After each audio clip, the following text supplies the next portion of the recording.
Hello दोस्तों, जय श्री श्याम। क्या हाल है आप सभी के।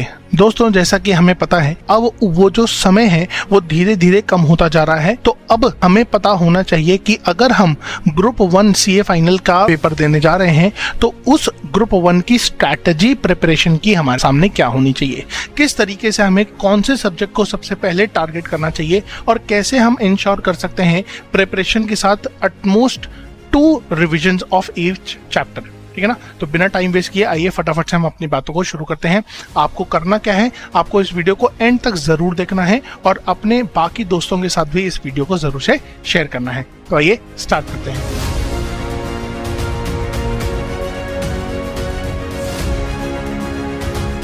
सर, यहाँ पर हम बात करने वाले हैं ग्रुप 1 सीए फाइनल की क्या प्रिपरेशन स्ट्रैटेजी होनी चाहिए। यहाँ पर सबसे पहले हम चलते हैं कि सर हमारे सब्जेक्ट्स कौन कौन से हैं, आप प्लीज़ हमें ये बताओ। मैंने कहा सर सबसे पहला सब्जेक्ट है हमारा पेपर नंबर 1, जिसे हम FR के नाम से जानते हैं, फाइनेंशियल रिपोर्टिंग। पेपर नंबर 2 जो हमारा होने वाला है वो हमारा एडवांस्ड फाइनेंशियल मैनेजमेंट। जो पेपर नंबर 3 है हमारे ग्रुप 1 में, पेपर नंबर 3 है वो है हमारा advance auditing and professional ethics. ठीक है ना। तो ये हमारे पास 3 सब्जेक्ट्स हैं। तो हमें अपनी प्रिपरेशन 2 सब्जेक्ट से स्टार्ट करनी है। यहाँ पर सबसे पहले हम advance auditing and professional ethics लेंगे और इसको प्रिपेयर करते वक्त हमें क्या क्या बातें ध्यान में रखनी है। तो सर कंसेप्चुअल अंडरस्टैंडिंग बहुत ज़्यादा इंपॉर्टेंट है। ये कंसेप्चुअल है। कुछ टीचर्स और कुछ स्टूडेंट्स ये मानते हैं कि ऑडिट में कंसेप्ट नहीं होते हैं। तो ये बहुत बड़ा मिसकंसेप्शन है दोस्तों कि कंसेप्ट्स ऑडिट में नहीं होते हैं। बहुत ही ज़्यादा बेसिक लेवल और डीप रूटेड कॉन्सेप्ट्स हमें ऑडिट और स्टैंडर्ड्स के अंदर देखने को मिलते हैं। तो इसको बिल्कुल भी इग्नोर नहीं करना है। क्यों? क्योंकि सर MCQs आते हैं और इसीलिए मैंने यहाँ पे देखिए MCQs की प्रैक्टिस के लिए अलग से पॉइंट आपको लिख के बता दिया है कि हमें MCQs की प्रैक्टिस ऑडिटिंग के केस में तो ज़रूर से ज़रूर करनी ही पड़ेगी। सर इसी के बाद हमें जो सब्जेक्टिव आंसर्स हैं, सब्जेक्टिव पोर्शन के आंसर्स हैं, उनको भी लिखने की प्रैक्टिस बहुत ज़्यादा करनी होगी। ठीक है ना। तो प्रिपरेशन के दौरान आपको उस पर्टिकुलर मोड में डालना है जहां पर आप 2 तरीके से अपने को प्रिपेयर कर रहे हैं। एक कंसेप्चुअल अंडरस्टैंडिंग के वाइज MCQ के लिए आप अपने आप को प्रिपेयर कर रहे हैं और साथ ही साथ में वो जो सब्जेक्टिव पोर्शन है उसकी राइटिंग प्रैक्टिस भी आप करें।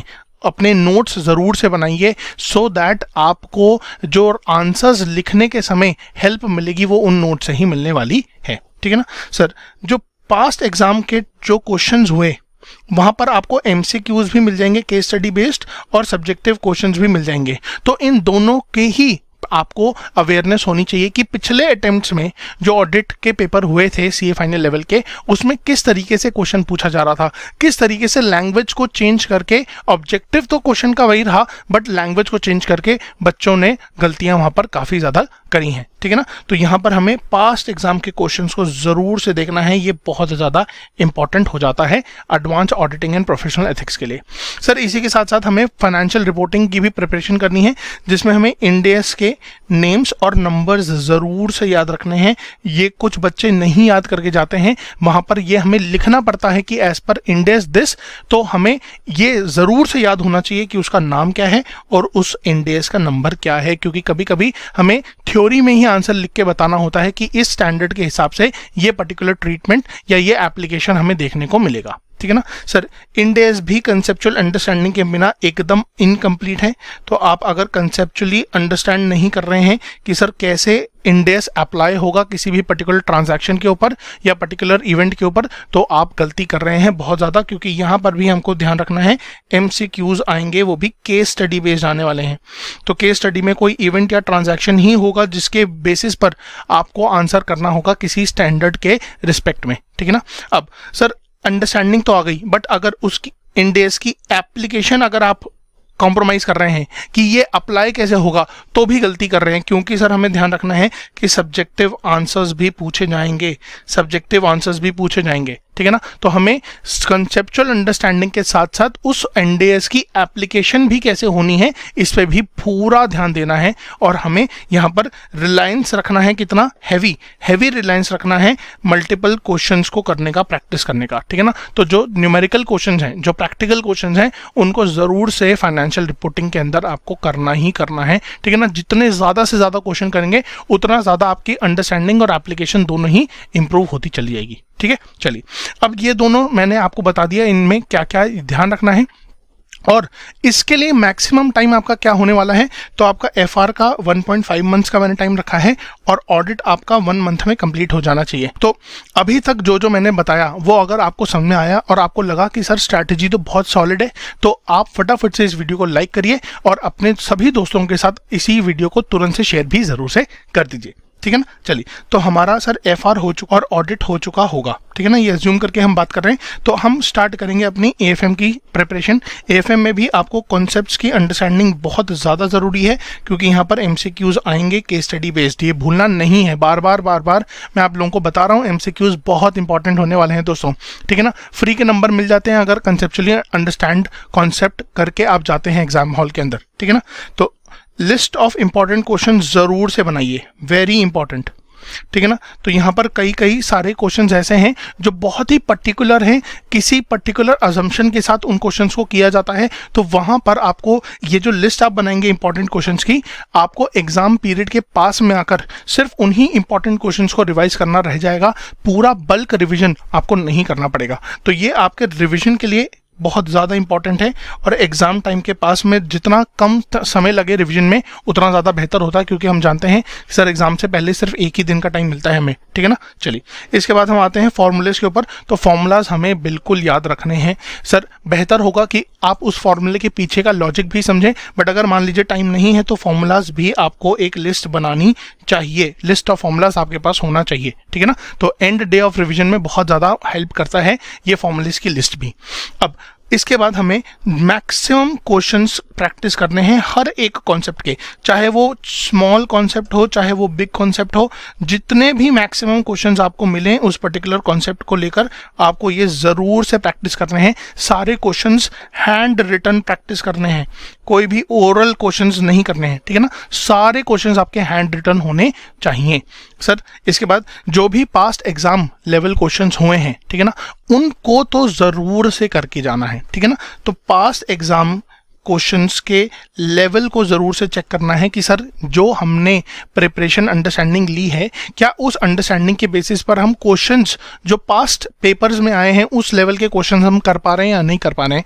इसलिए आपको जितने भी पास्ट क्वेश्चन पेपर्स हैं वो अपने पास होने चाहिए, जितनी भी आरटीपीज होती हैं वो होने चाहिए, जो एमटीपीज होती हैं वो सभी होनी चाहिए, और इन सभी के क्वेश्चंस भी प्रैक्टिस आपको ज़रूर से करने चाहिए, ठीक है ना। तो ये बहुत ज़्यादा इंपॉर्टेंट है, इस बात को भी आपको नोट करके चलना है, ठीक है ना। अब सर एएफएम के साथ साथ आपको ऑडिट या एफआर में से कोई एक सब्जेक्ट का रिवीजन भी करते रहना है। तो ये आपका फर्स्ट रिवीजन यहाँ से चालू भी हो चुका है, ठीक है ना। ऑडिट या एफआर में से कोई एक आप चालू कर देंगे और ये आपको बहुत अच्छे रिजल्ट्स देगा एग्जामिनेशन के अंदर, क्योंकि एएफएम करने के समय अगर आप ऑडिट और एफआर को पीछे छोड़ देंगे तो दिक्कत हो जाएगी कि जो भी आपने मेहनत पिछले 1.5 महीने में करी वो सारी पानी हो जाएगी। तो या तो ऑडिट या तो एफआर, इन दोनों में से कोई एक सब्जेक्ट आपको कैरी आउट करके चलना है। सर जनरली बच्चे ऑडिट का रिवीजन शुरू करते हैं क्योंकि एफआर का लास्ट में रिवीजन करते हैं, सो दैट पहला ही पेपर हमारा जो होता है वो एफआर का होता है, ठीक है ना। तो आप ऑडिट का रिवीजन पहले शुरू कर सकते हैं, यहाँ पर कोई भी इशू नहीं आएगा, ठीक है ना। अगर आपने पहले ऑडिट कर लिया है तो अब आप एफआर का रिवीजन शुरू करेंगे, और अगर आपने पहले एफआर किया था तो अब आप ऑडिट का रिवीजन शुरू करेंगे। तो if you are done with the first revision of FR and audit, then you should give at least 1 mock test for each subject.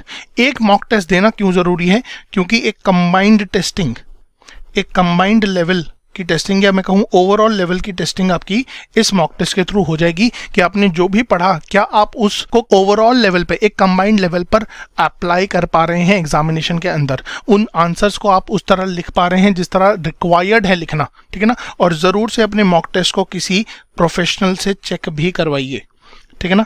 ये बहुत ज़्यादा ज़रूरी है, चेकिंग इज़ रिक्वायर्ड, ठीक है ना। तो रिक्वायर्ड है चेकिंग करना, और अपनी गलतियों को मार्क करिए, अपनी गलतियों का भी एक छोटा सा लिस्ट बनाइए कि कहाँ कहाँ आप गलतियाँ कर रहे हैं। इन दोनों सब्जेक्ट्स के रिवीजन के बाद अगर समय मिलता है तो हम एएफएम का भी रिवीजन स्टार्ट कर देंगे, फर्स्ट रिवीजन स्टार्ट कर देंगे, ठीक है ना।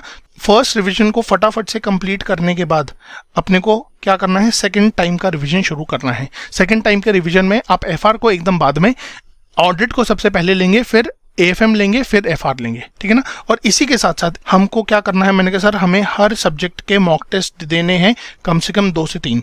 तो हमने पहले ही एक मॉक टेस्ट दे दिया है एफआर और ऑडिट का, एएफएम का अभी तक नहीं दिया था। तो अप्रैल में हमें एएफएम के कम से कम 3 से 4 और ऑडिट और एफआर के 2 से 3 हमें मॉक टेस्ट देने ही देने हैं हर सब्जेक्ट के। और यहाँ पर भी आपको चेकिंग ज़रूर से करवानी है, ठीक है ना। उन मॉक टेस्ट की चेकिंग ज़रूर से करवानी है। अपने रिजल्ट्स को एनालाइज कीजिए, गलतियों का एक रिकॉर्ड रखिए कि भैया कहाँ कहाँ हमने गलती करी है जो हमें आगे चलकर नहीं करनी है, ठीक है ना। चलिए, तो अब आई बिलीव कि अगर आपने ये स्ट्रैटेजी फॉलो करी जैसे मैं बता रहा हूँ, आपका ग्रुप 1 कोई भी दुनिया की ताकत रोक नहीं सकती, क्योंकि यहाँ पर आपके इस स्ट्रैटेजी के according 2 revision and nearly 4 mock test of each subject आप करके जाएंगे एग्जामिनेशन हॉल के अंदर।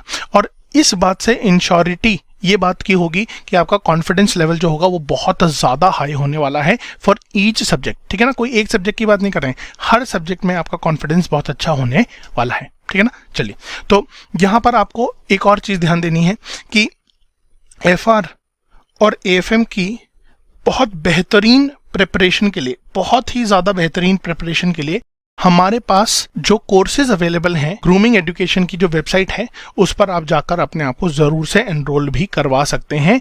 तो वहाँ पर आपको एफआर और एएफएम की सबसे हाईएस्ट क्वालिटी की जो वीडियो लेक्चर्स हैं वो आपको अवेलेबल हैं at very very affordable rates. तो आई मस्ट इंसिस्ट कि आप वहाँ पर जाइए, वेबसाइट को विजिट कीजिए और अपने आप को उन कोर्सेज में ज़रूर से एनरोल कीजिए, ठीक है ना। तो इससे आपकी जो स्ट्रैटेजी है वो और ज़्यादा ईजी हो जाएगी, क्योंकि वहाँ पर आपको बूस्ट मिल जाएगा प्रिपरेशन के लिए, ठीक है ना। चलिए, तो with this I sign off for today. मिलते हैं नेक्स्ट वीडियो में, जिसमें हम फिर से कोई बहुत ही इंपॉर्टेंट इंफॉर्मेटिव वीडियो लेकर आएंगे और जो कि आपकी प्रिपरेशन और एग्जामिनेशंस को ईजी बनाता है। तब तक के लिए बाय बाय।